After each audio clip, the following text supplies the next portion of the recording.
Olá pessoal, mais uma vez juntos aqui para falarmos de mais um hino de Natal. E agora, para fecharmos a nossa sequência, não poderia ser outro do que Stille Nacht, Heilige Nacht, conhecido popularmente como Noite Feliz, ou para nós que utilizamos o cantor cristão e o inário para o culto cristão, Noite de Paz, Noite de Amor. Em 24 de dezembro de 1818, o padre austríaco Joseph Mohr pediu ao amigo organista Franz Xaver Gruber que compusesse a melodia para um poema escrito por ele 2 anos antes, em 1816. Nascia assim Stille Nacht, Heilige Nacht, uma das mais famosas canções natalinas, traduzida para mais de 300 idiomas, e conhecido mais popularmente entre nós como Noite Feliz. Naquela noite, Mohr e Gruber executaram a música pela primeira vez durante o serviço da igreja de São Nicolau em Oberndorf, na Áustria. Hoje a canção é quase onipresente no Natal, figurando desde 2011 na lista do Patrimônio Cultural Imaterial da Humanidade da Organização das Nações Unidas para a Educação, a Ciência e a Cultura, a Unesco. O poema foi criado em um período difícil para Salzburgo. O então Principado Eclesiástico Independente sofreu diversas ocupações durante as guerras napoleônicas. Os conflitos trouxeram caos e fome, em especial no chamado Ano Sem Verão de 1816, quando temperaturas extremamente baixas destruíram as plantações na Europa e na América do Norte. Naquele mesmo ano, Salzburgo perdeu sua independência e foi incorporada à Áustria. As palavras deste cântico foram escritas nestas circunstâncias. Elas expressam uma ânsia por redenção e paz. O contexto local não impediu que a canção se tornasse um sucesso. Primeiro, a música se espalhou em um manuscrito na região dos próprios autores, através de um fabricante de órgãos chamado Carlos Mauracher, sendo divulgada de uma vila para outra. Dali, o cristianismo levou essa música para todo o mundo por meio dos missionários, tanto protestantes quanto católicos. Foi traduzida em muitas línguas e dialetos, tornando-se global, e é cantada hoje por pelo menos 2 bilhões de pessoas.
autor do hino, Joseph Mohr, nasceu em Salzburgo em 11 de dezembro de 1792.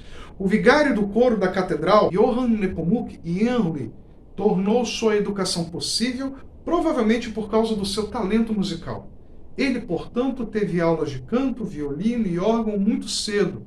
Logo, ele estava cantando no coro da universidade e no coro no mosteiro de São Pedro. Em 1815, Joseph Mohr tornou-se sacerdote na Catedral de Salzburgo. Uma doença grave em 1817 fez com que ele fosse enviado para convalescer na região das planícies, em Oberndorf. Quase no final da sua licença, ele pediu para ficar em Oberndorf e isso foi concedido a ele. Lá, ele fez amizade com um professor e organista da igreja, Franz Xaver Gruber. Já residindo em Wagrain, que seria seu último posto antes da sua morte em 1848, ele conseguiu construir uma escola primária. Antes disso, 170 crianças eram ensinadas juntas em uma pequena sala. Foi, para aquela época, um exemplo perfeito do que deveria ser uma escola. Hoje, ela é a atual escola Joseph Mohr. E em 1838 foi inaugurada pessoalmente pelo cardeal príncipe e arcebispo de Schwarzenberg. Mohr também conseguiu com que crianças pobres, cujos pais não tinham condições de pagar as taxas escolares, frequentassem a escola de qualquer maneira. Ele estabeleceu um fundo de taxas escolares como forma de equalizar a situação. Cuidou dos pobres e idosos até a sua morte em 4 de dezembro de 1848.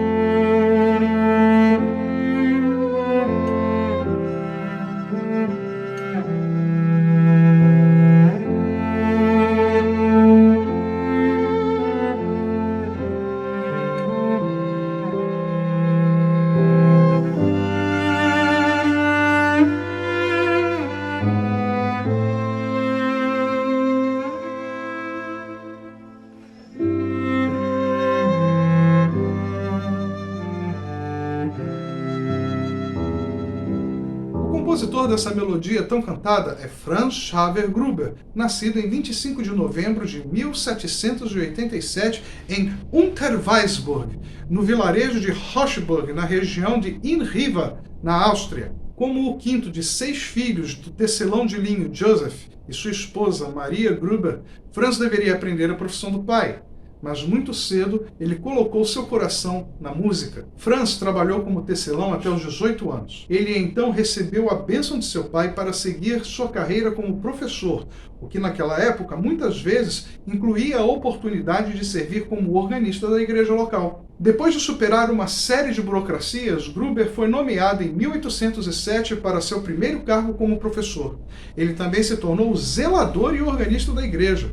No ano seguinte, ele se casou com a viúva do seu ex-professor, Maria Elisabeth Egelsberger. Eles tiveram 2 filhos, os quais morreram ainda jovens. Em 1816, Gruber acrescentou às suas responsabilidades as funções de organista na paróquia recém-criada de Oberndorf. Ali, ele conheceu seu amigo Joseph Mohr. Na véspera de Natal de 1818, Gruber compôs a melodia para Noite Silenciosa, que é a tradução literal de Stille Nacht, Heilige Nacht. E então, junto com Joseph Mohr, executou pela primeira vez na igreja de São Nicolau, em Oberndorf.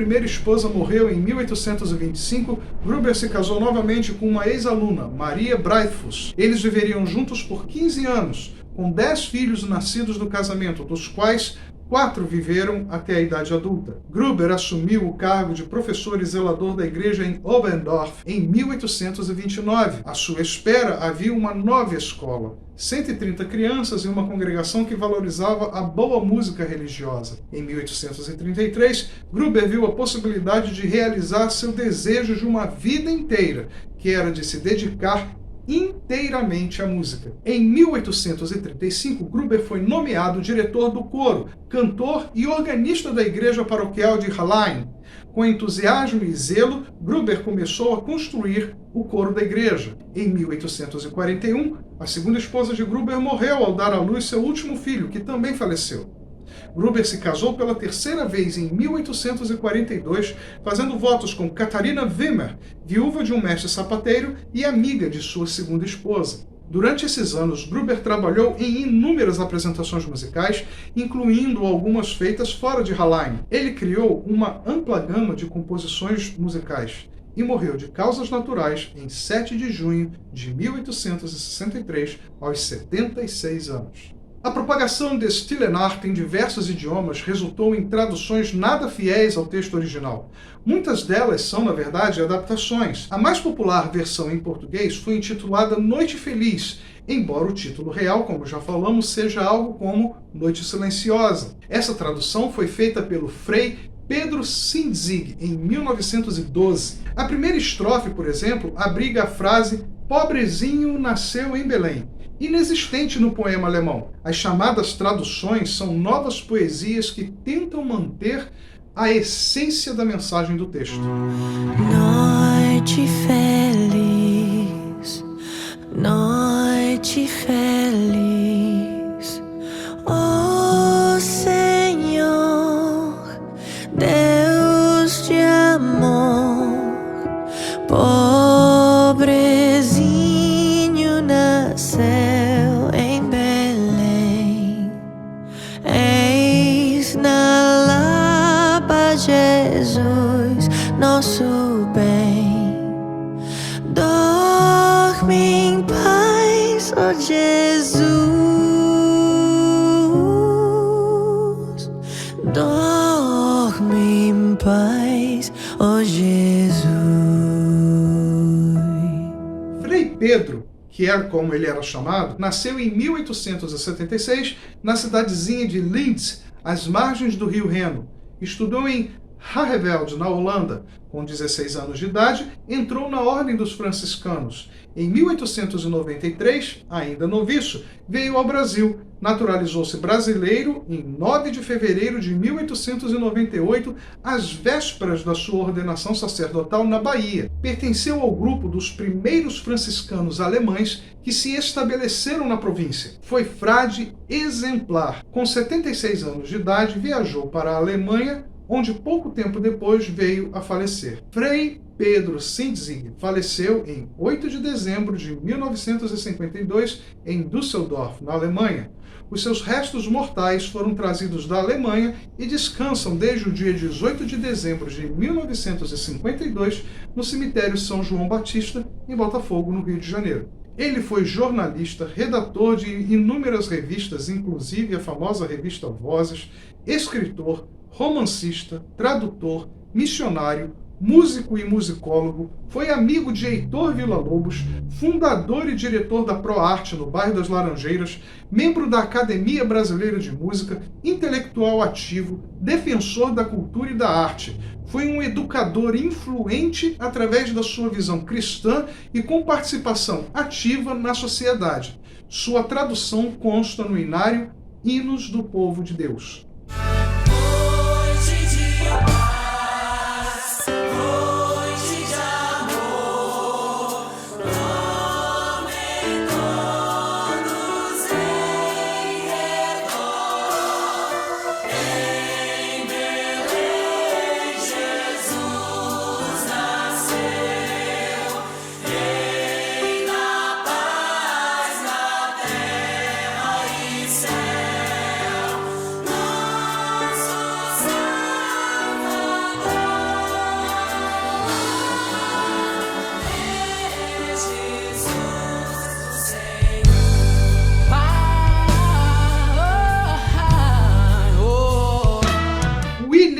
Edwin Edsminger é o tradutor deste hino do inglês para o português, que consta no Inário para o Culto Cristão e no Cantor Cristão. E olha só que interessante, nasceu em 25 de dezembro de 1859, na Carolina do Sul, nos Estados Unidos. William Edwin Edsminger estudou na Furman University e no Southern Baptist Theological Seminary em Louisville, Kentucky, Estados Unidos. Ele foi, juntamente com William Buckbaby, Zachary Clay Taylor, Salomon Louis Ginsburg, Eurico Alfredo Nelson e James Jackson Taylor, um dos 6 missionários batistas pioneiros no Brasil. Edsminger, em abril de 1891, casou-se com Maggie Grace Griffith. O casal, enviado pela Junta de Missões Estrangeiras da Convenção Batista do Sul dos Estados Unidos, sediada em Richmond, na Virgínia, chegou em Salvador, na Bahia, em 11 de agosto de 1891. Acometido por febre amarela e malária, o casal pouco tempo depois foi para Recife, no Pernambuco.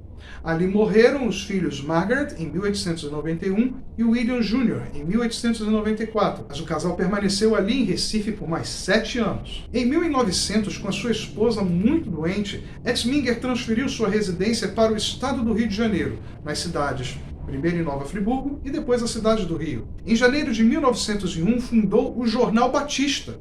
De 1901 a 1919, foi diretor desse periódico denominacional. Em 1904, verificou que estava leproso. Tratou-se nos Estados Unidos e, em 1908, retornou curado. Em 1911, Edsminger, juntamente com Salomon Louis Ginsburg, Otis Pendleton Maddox, Amélia Joyce e Emma Paranaguá, foi nomeado pela Convenção Batista Brasileira, na Assembleia realizada em Campos, no Rio de Janeiro, para a Comissão de Revisão Final dos Hinos do Cantor Cristão. Em 1919, ele publicou o inário Lira Cristã, que foi o primeiro inário batista no Brasil com música, com partitura. Sim, o Cantor Cristão até então só tinha as letras. E aí, um outro inário foi feito, com partituras e com outros hinos que não constavam no Cantor Cristão. Ou seja, assim como o inário para o culto cristão, o Lira Cristã também era usado nas igrejas batistas, além do Cantor Cristão. William, em 1920, viajou para os Estados Unidos, onde faleceu sua esposa Maggie Grace. Em 1921, foi residir em Petrópolis, no Rio de Janeiro. Ele foi um dos fundadores da Casa Publicadora Batista, antecessora da JUERP. Em 1922, casou-se com a missionária Amélia Joyce. Edsminger faleceu e foi sepultado em 11 de janeiro de 1930 no Cemitério Municipal de Petrópolis. Edsminger era zeloso estudante da língua portuguesa. Depois de Salomon Louis Ginsburg, Edsminger foi o maior hinógrafo entre os missionários batistas no Brasil. Ele escreveu e adaptou 72 letras de hinos para o Cantor Cristão, e 21 dessas foram aproveitadas no inário para o culto cristão. Então é isso, gente. Essa é a história maravilhosa desse hino, desde a sua criação até a chegada aqui no Brasil, onde cantamos tanto assim como é cantado no mundo inteiro. Então, nesse Natal, cante mais uma vez esta música. Celebre, porque Jesus Cristo merece ser celebrado. Não importa a data que ele nasceu de verdade. O importante é celebrarmos o seu nascimento, porque é o cumprimento da promessa de Deus e é a resposta para as aflições do homem e é a resposta para o pecado do homem. Que Deus a todos abençoe. Um Feliz Natal para vocês.